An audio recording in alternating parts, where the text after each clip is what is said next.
Chapter 3. Friday evening, Devon and I were running a little late, but I'd warned Alexis that might be the case.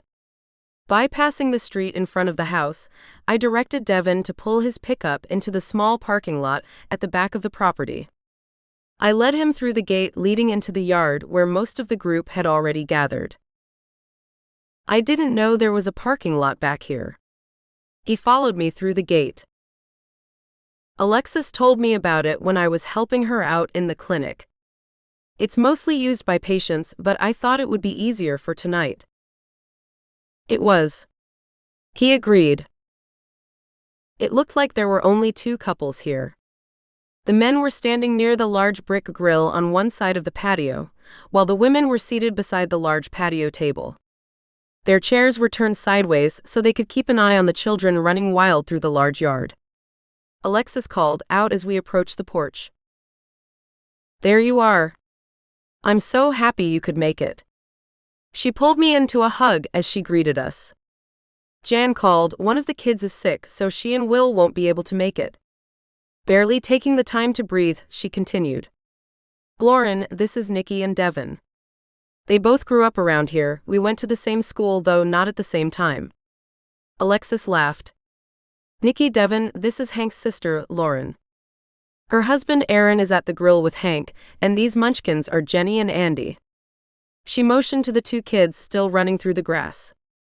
"They're visiting from Houston, and it's their first time here." "It's nice to meet you," Devon said politely, shaking Lauren's hand. "If you don't mind, I think I'll go see what Hank and Aaron are up to." "Go ahead. I'll stay here and visit." I waved him off toward the other men. "It's great to meet you, Lauren. How are you enjoying it out here?" I asked the smaller woman. She was several inches shorter than me, maybe 5 feet 4 inches, and very slender. She had long dark hair that she'd pulled back into a high ponytail that still hung below her shoulders. Her greenish hazel eyes were friendly, though never still. She met my look but quickly looked away, keeping an eye on the kids. I kept a friendly smile on my face. "It's a lot less humid here. It makes it seem not as hot as back home, though I know the temperature is actually pretty comparable." She smiled back. "It'll get humid here during monsoon season, but then it also tends to cloud over and rain, cooling us off most afternoons, so it's not so bad." We made small talk while we watched the kids chase each other around the yard.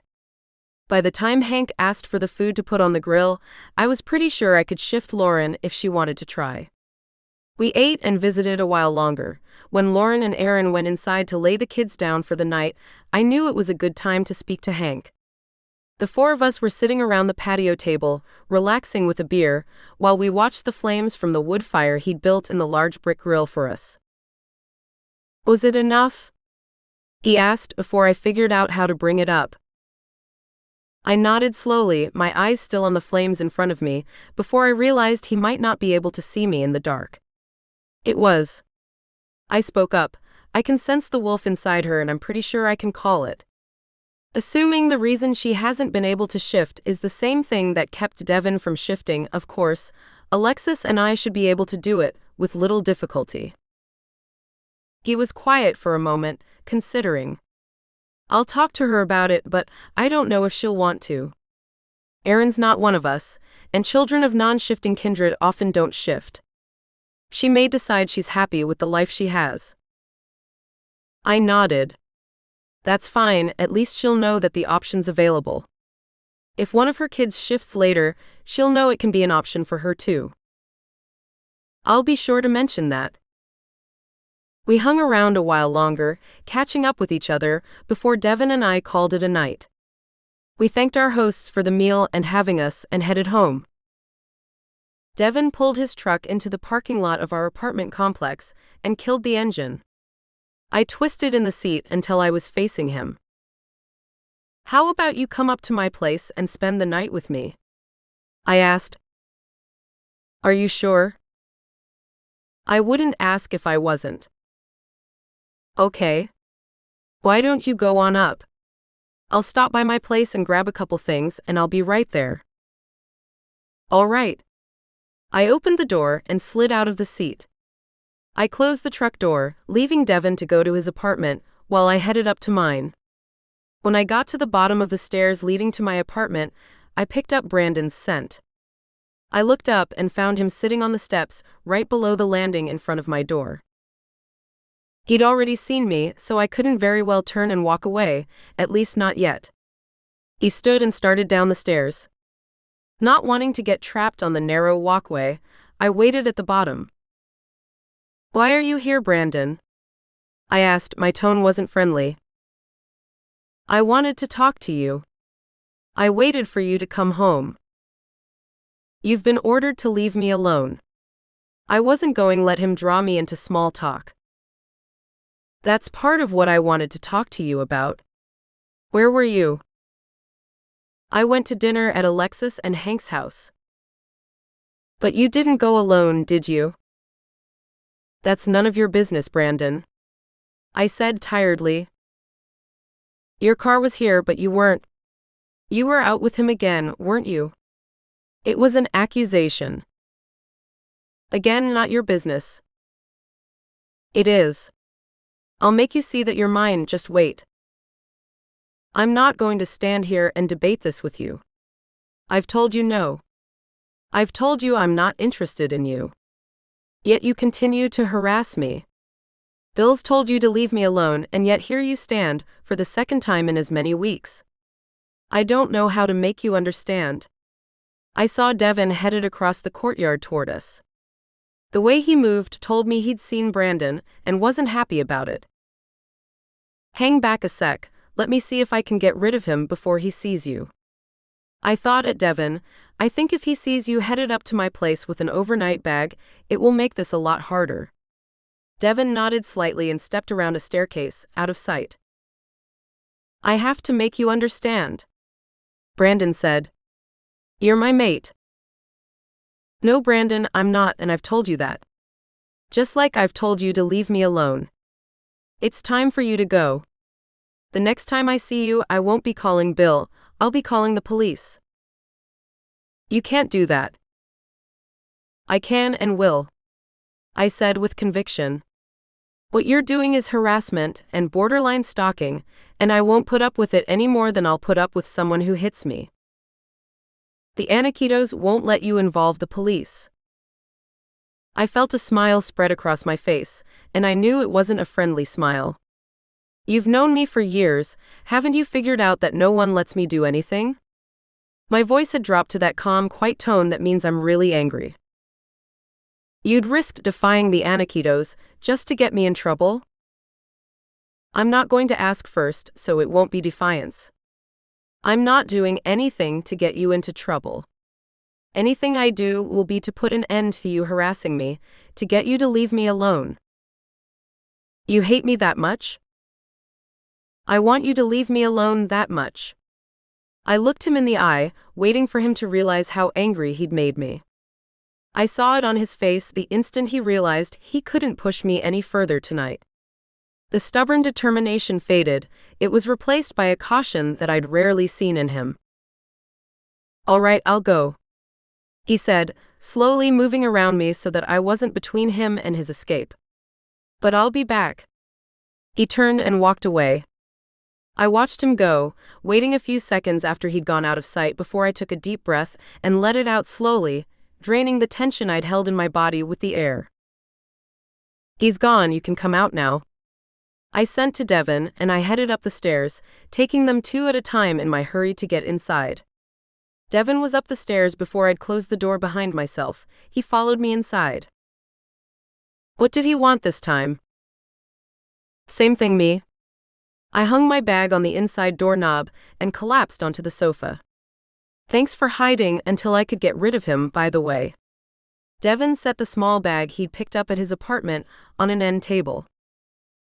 "You're probably right, he wouldn't have left if he'd seen me. If he'd tried to hit you again, I don't think I would have been able to hold back. But he didn't, and you didn't have to beat the shit out of him. We all win." I kicked my shoes off and propped my feet up on the coffee table in front of me. "Doesn't feel much like a win to me," Devon grumped. "I know you wanted to pound on him.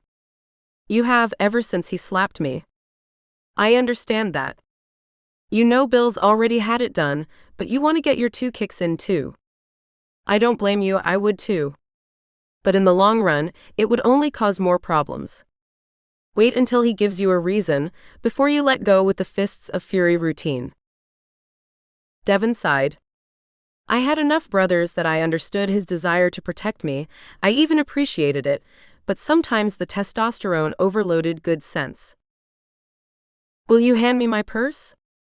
I pointed at the door where it hung. I need to call Bill and let him know what's just happened. No problem. You still want me to stay? I can go if you'd rather. Nah, this won't take long. I took the bag from him and dug through it for a moment, searching for my PCD. Why don't you get us a couple bottles of beer out of the fridge? We can find something to watch or listen to for a bit before bed. I suggested, trying to distract him a little. All right. He agreed. I quickly called Bill and filled him in on what had happened from the time I found Brandon on the steps until he left. I didn't mention that I'd invited Devon to stay the night. You sure you're all right? Bill asked, concerned. I'm fine. It was just talk, and I convinced him to leave. Devon came back and handed me a beer bottle, the lid still on. I twisted the top off and handed it back to him. He took the open bottle and handed me a second, still lidded. I twisted the lid off and took a sip. I'll send someone over to watch, in case he comes back. There's no need, I'm sure he won't be back, at least not tonight. He's going to need some time to build up his nerve before he'll defy you again. You have a point there.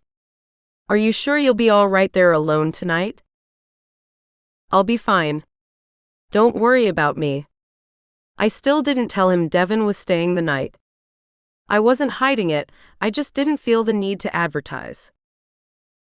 If you're sure. I am. I said confidently. All right. I need to decide what I'm going to do with him. He's defied me enough. I'm glad that's your job and not mine. Bill just laughed. We said our goodbyes and rang off. I sat the small electronic device on the table beside the sofa as I looked up at Devon. Now you know how I felt, knowing I could handle the glass, but that I'd break it if I tried to open the bottle. Devon nodded. What did he say? He wanted to send someone over, a guard, in case Brandon comes back, but I convinced him there was no need. Did you tell him I'm staying with you? No. I took a long pull from the cold bottle. I would have if he pushed, but I didn't want the whole world knowing, not just yet. We've already told my mother. She's going to tell anyone who will listen. That's not what I meant. I made an unhappy face. There's a difference between telling people you're dating and that you're sleeping together. I guess it's like casual nudity. I'm just not used to advertising what I'm doing in my bedroom at any given time. Well, it's going to be hard to keep it from the pack. We're already picking up each other's scents. You carry an undercurrent of my scent with you everywhere you go, and I carry yours. You mean people will be able to tell that we've slept together? Well, maybe not for certain if you've showered afterward, but the scent you carry will probably be stronger. It's part of the bonding. Not everyone will know, or even most people, but any shifter will be able to smell it, assuming of course that they knew you, and your scent before. I tilted my head to one side, considering that. So when I'm near Alexis or Karen, it's not just them I smell, but a combination of them and their mates? Devon nodded. Exactly. I took a deep breath and let it out slowly, trying to relax. I took another drink of the beer still in my hand and shook my head. I'm just not going to think about it. If I don't think about it, it won't bother me. I looked up at where he was standing beside the sofa, one hip propped against the edge of the back. Why in the hell are you still standing? Do I have to tell you to make yourself at home every time you're here? I knew I sounded cranky, that wasn't how I'd meant it, it was just how it came out. Devon smiled. I wasn't sure you wanted me to stay, so I didn't get comfortable. PFFT. I rolled my eyes. Come over here, snuggle up to me. Turn on the screen, let's find something to watch. Something to distract us from boring things I don't want to think about. He pushed away from the sofa and came around the coffee table to sit beside me on the seat, picking up the remote, before he leaned back. He turned on the screen and pulled up the menu to find something to watch. While he got comfortable, I wiggled over, closing the gap between us on the couch. When I got close enough, without even looking, he lifted the arm closest to me and I snuggled in under it, letting him wrap his arm around me. Devon chose a short comedy. We watched it together while we finished our drinks. Once the show was over, the local news came on and not caring to watch it, Devon muted the sound. What do you want to do now? I thought for a moment, shifting to sit more upright beside him. Lean over here and let me look at something, I said, pretending concern. Devon leaned closer. What? This. I stretched up and pressed my lips against his. I teased his mouth open with mine until I could taste him. His arms tightened around me, and his body twisted until he faced me on the sofa. He pulled me closer against his body, and I wrapped my arms around his neck as I continued kissing him. Devon's hand slid around my waist, slipping under my shirt and along my skin, making me moan slightly at the pleasant sensation. He continued sliding his hand along my skin, moving it up my body, bunching my shirt as he went. He stopped briefly when he reached my bra strap, then deftly unhooked it. He continued to run his hands up and down the bare length of my back, enjoying the tactile sensation of his skin against mine. I broke the kiss to run my lips down the side of his neck. I tugged his shirt up his back until it was bunched under his arms and behind his head. Off, I demanded, and Devon pulled away from me long enough to drag the shirt off over his head. While he did as I'd asked, I did the same, pulling my own shirt and bra off and tossing them aside before leaning into him again. I ran my hands up his torso, resisting the urge to dig my nails into his skin as I felt the ripple and bunch of his muscles when he moved. Devon's lips went to the bend in my neck. He kissed and licked along the line of my shoulder while lightly smoothing his hands over my body. When he reached my breasts, he gingerly cupped them for a moment, then ran his thumb over my already taut nipples, hardening them more with the texture of his work-roughened hands handling them so carefully. Devon lifted one breast and pulled the tight, puckered nipple into his warm, wet mouth. He ran his tongue in circles around the tip, teasing me for a moment, before flicking the hardened nub back and forth with his tongue, while rubbing his thumb over the other nipple, fooling my body with the sensation that the same thing was happening to both nipples at the same time. I ran my hands up over the smooth skin on his back, until they came to rest on his shoulders. I had to curl my hands into fists to stop myself from digging my fingers into the muscles. Are you prepared, or do I need to grab my bag? Devon asked softly. Prepared? Protection. I'm prepared. My voice breathy. I let out a small squeal of surprise when he stood beneath me, lifting me against him as he rose and carried me into the bedroom. I clung to his arms as he carried me effortlessly through the doorway and dropped me on the bed. Are you sure you're ready for this? He watched me closely. I'm sure. Other than insisting on protection, I have one rule. Just one? One is all we'll need. His serious eyes never left my face. Well? I prompted. No biting. I was confused. No biting? I repeated. But a little teeth can be nice. I'm not saying never, but not now. Give us a little more time. My confusion grew. We need more time before we can use our teeth. I think I'm missing something here. He took a deep breath. Didn't Alexis explain to you how a mating is sealed? I struggled to clear my mind enough to think back to my conversation with Alexis. No, she didn't. I shook my head. She told me some effects of an unsealed mating and some of the benefits of sealing one, but I don't remember discussing how to seal a mating. He shook his head, not understanding how we'd missed that vital bit of information. Babe, a mating is sealed by a piercing bite during orgasm.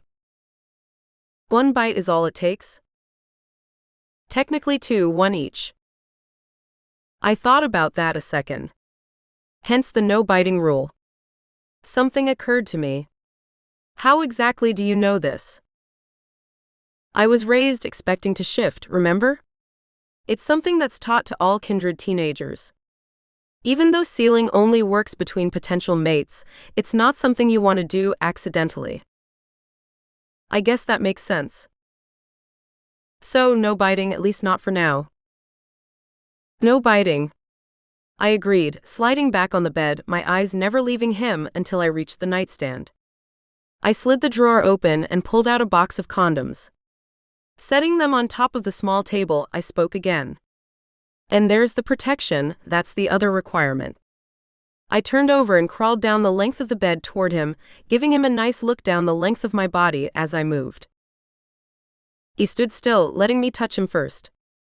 I knelt upright on the bed, almost eye to eye with him as I slid my hands around his waist, just above the top of his jeans, enjoying the feel of his skin against mine. I slid my arms up his body, pulling more bare skin against me, pressing my naked breasts into him. I clung to his shoulders, pulling him tighter against me as I inched backwards, trying to pull him onto the bed with me as I kissed him deeply. He broke the kiss, stepping away from the bed as I watched. He kicked his shoes off and thumbed his socks off before returning to the bed where I waited, watching. There, that's better. Now where were we? He lowered his head, kissing me again. This time more thoroughly, more intensely.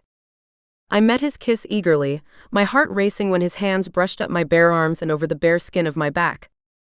He caressed my exposed skin carefully, running his hands gently down my back, stopping only when he hit the waistband of my skirt.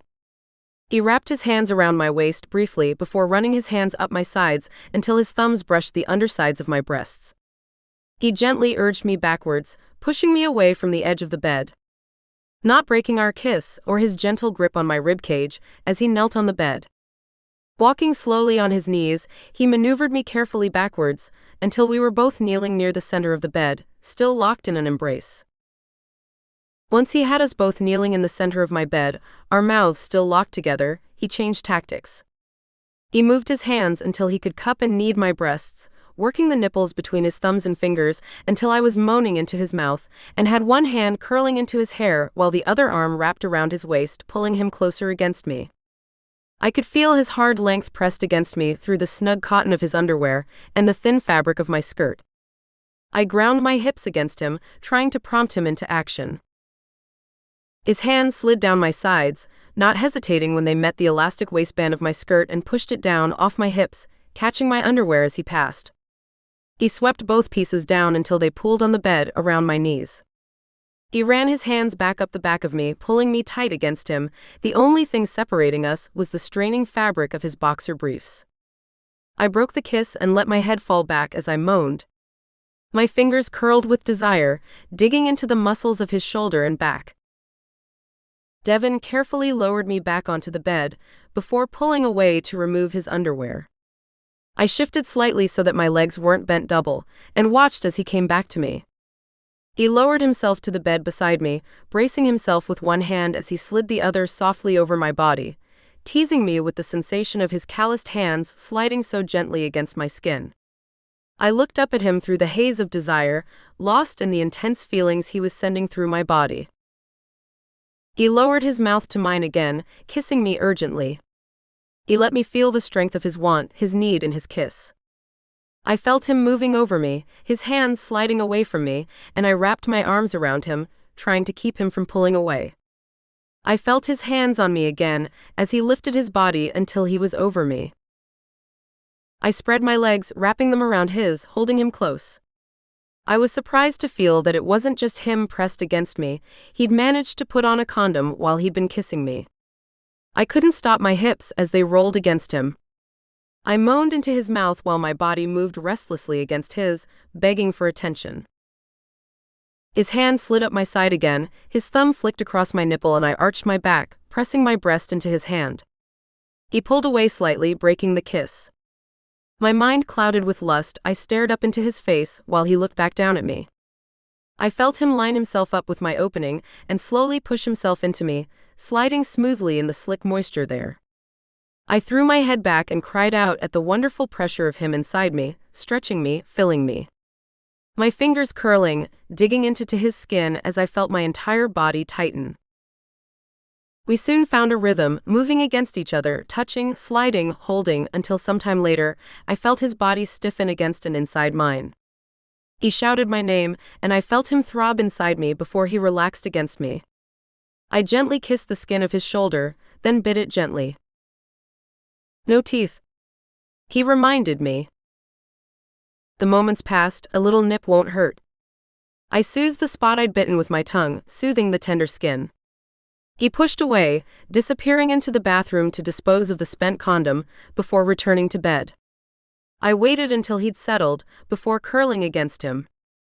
My body relaxed and satisfied, I drifted off to sleep with my head on his shoulder and his arm holding me tightly against him.